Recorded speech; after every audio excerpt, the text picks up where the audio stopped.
Thank you.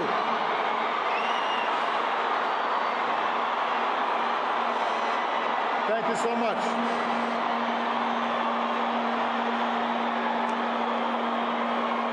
Thank you.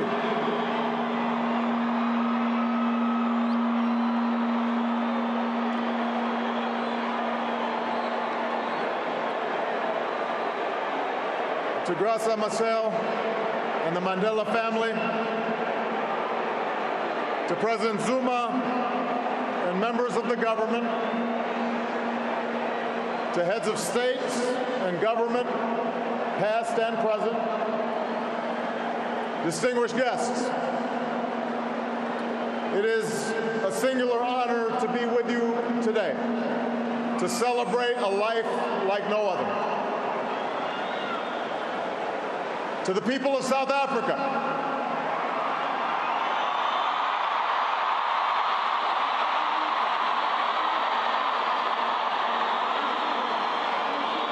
people of every race and every walk of life, the world in cattle and tutored by the elders of his Thembu tribe, Madiba would emerge as the last great liberator of the 20th century. Like Gandhi, he would lead a resistance movement, a movement that at its start had little prospect for success. Like Dr. King, he would give potent voice to the claims of the oppressed and the moral necessity of racial justice.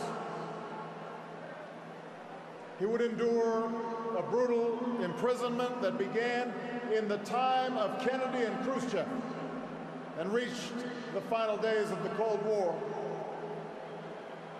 Emerging from prison without the force of arms, he would, like Abraham Lincoln, hold his country together when it threatened to break apart.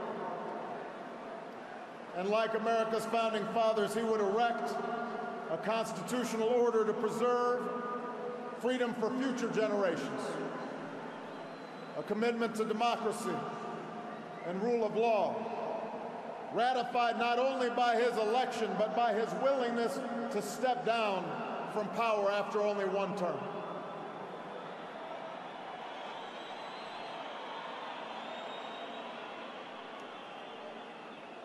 Given the sweep of his life, the scope of his accomplishments, the adoration that he so rightly earned, it's tempting, I think, to remember Nelson Mandela as an icon, smiling and serene, detached from the tawdry affairs of lesser men. But Madiba himself strongly resisted such a lifeless portrait.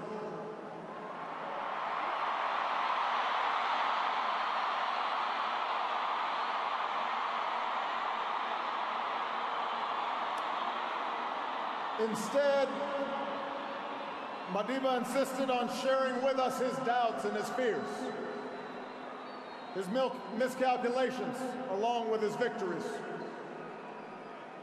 I am not a saint, he said, unless you think of a saint as a sinner who keeps on trying.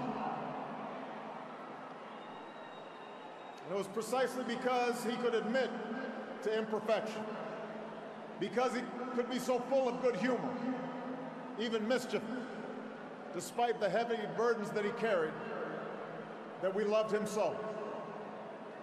He was not a bust made of marble. He was a man of flesh and blood, a son and a husband, a father and a friend. And that's why we learn so much from him, and that's why we can learn from him still. For nothing he achieved was inevitable. In the arc of his life, we see a man who earned his place in history through struggle and shrewdness and persistence and faith. He tells us what is possible, not just in the pages of history books, but in our own lives as well.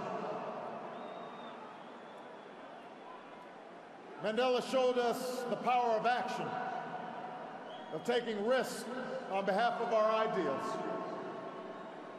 Perhaps Mandela was right that he inherited a proud rebelliousness, a stubborn sense of fairness from his father, And we know he shared with millions of black and colored South Africans the anger born of 1,000 slights, 1,000 indignities, 1,000 unremembered moments, a desire to fight the system that imprisoned my people, he said.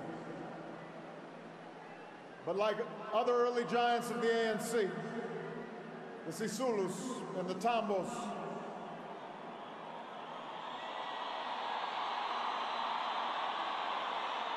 Madiba disciplined his anger and channeled his desire to fight into organization and platforms and strategies for action so men and women could stand up for their God-given dignity. Moreover, he accepted the consequences of his actions, knowing that standing up to powerful interests and injustice carries a price.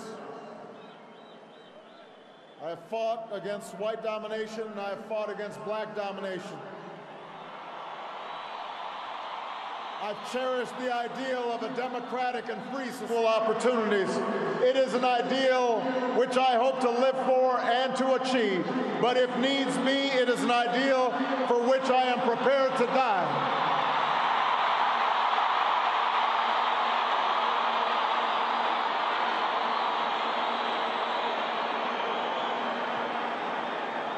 Mandela taught us the power of action, but he also taught us the power of ideas, the importance of reason and arguments, the need to study not only those who you agree with, but also those who you don't agree with. He understood that ideas cannot be contained by prison walls or extinguished by a sniper's bullet. He turned his trial into an indictment of apartheid because of his eloquence and his passion, but also because of his training as an advocate. He used decades of prison to sharpen his arguments, but also to spread his thirst for knowledge to others in the movement. And he learned the language and the customs of his oppressors so that one day he might better convey to them how their own freedom depends upon his.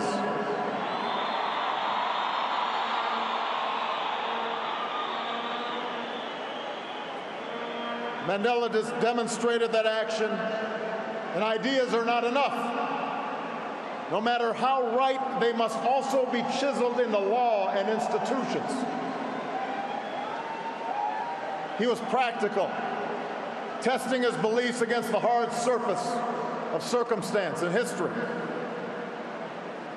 On core principles, he was unyielding, which is why he could rebuff offers of unconditional release, reminding the apartheid regime that prisoners cannot enter into contracts. But as he showed in painstaking negotiations to transfer power and draft new laws, he was not afraid to compromise for the sake of a larger goal. And because he was not only a leader of a movement, but a skillful politician, the Constitution that emerged was worthy of this multiracial democracy, true to his vision of laws that protect minority as well as majority rights and the precious freedoms of every South African. And finally, Mandela understood the ties that bind the human spirit. There's a word in South Africa, Ubuntu.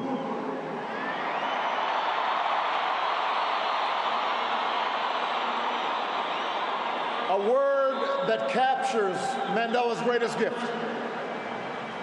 His recognition that we are all bound together in ways that are invisible to the eye.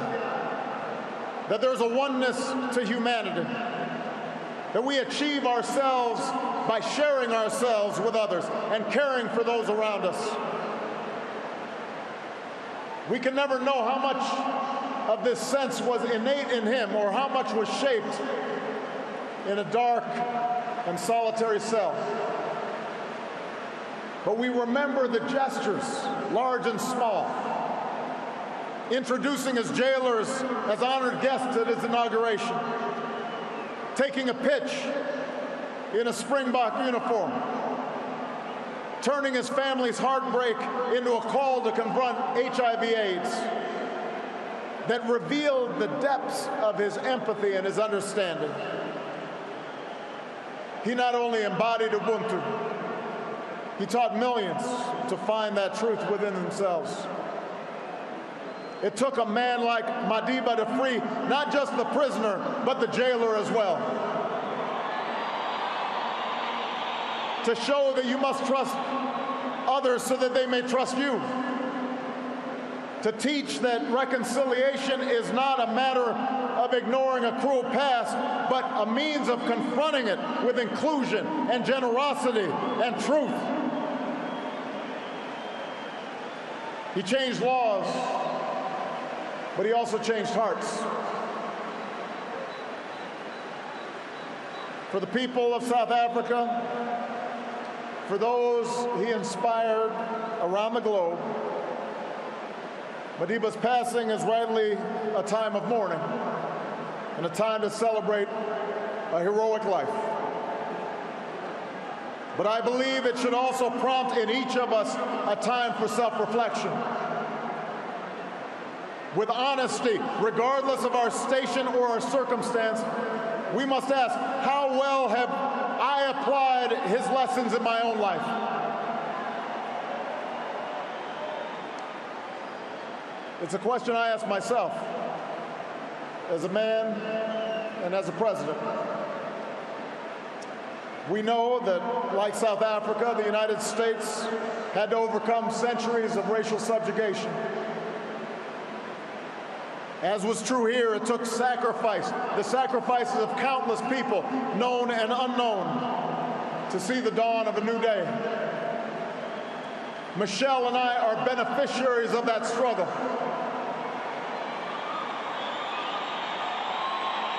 But in America and in South Africa and in countries all around the globe, we cannot allow our progress to cloud the fact that our work is not yet done. The struggles that follow the victory of formal equality or universal franchise may not be as filled with drama and moral clarity as those that came before, but they are no less important. For around the world today, we still see children suffering from hunger and disease. We still see rundown schools. We still see young people without prospects for the future. Around the world today, men and women are still imprisoned for their political beliefs and are still persecuted for what they look like and how they worship and who they love. That is happening today.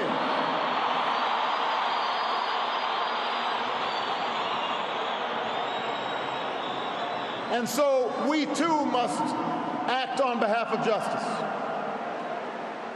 We too must act on behalf of peace. There are too many people who happily embrace Madiba's legacy of racial reconciliation, but passionately resist even modest reforms that would challenge chronic poverty and growing inequality. There are too many leaders who claim solidarity with Madiba's struggle for freedom, but do not tolerate dissent from their own people.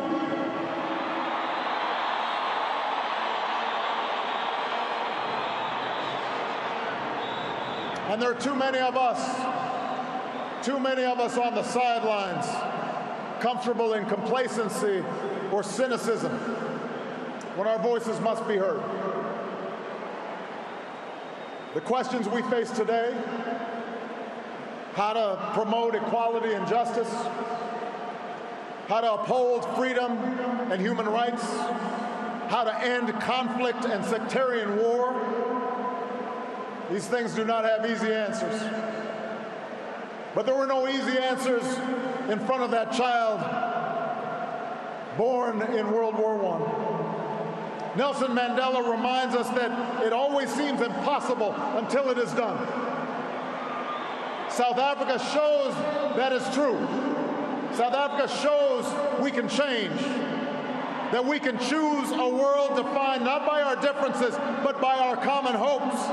We can choose a world defined not by conflict, but by peace and justice. an opportunity.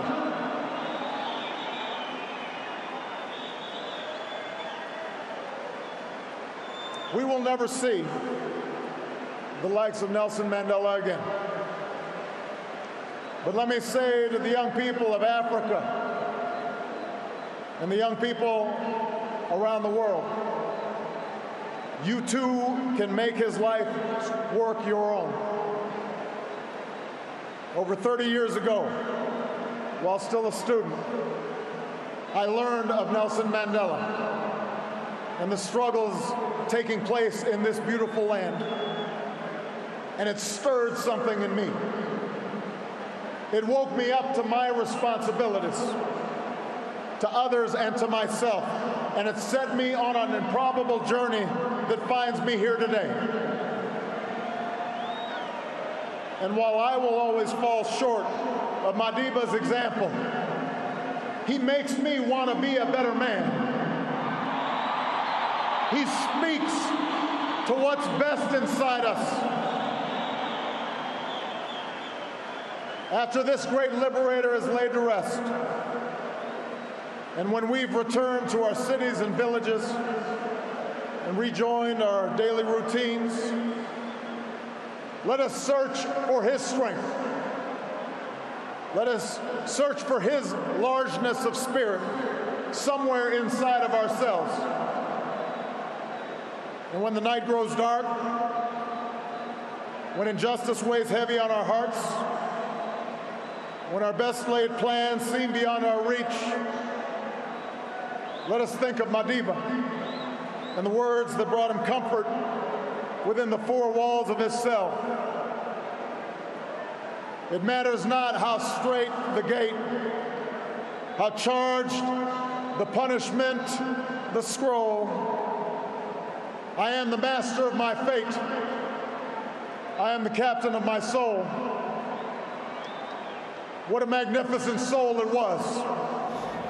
We will miss him deeply. May God bless the memory of Nelson Mandela. May God bless the people of South Africa.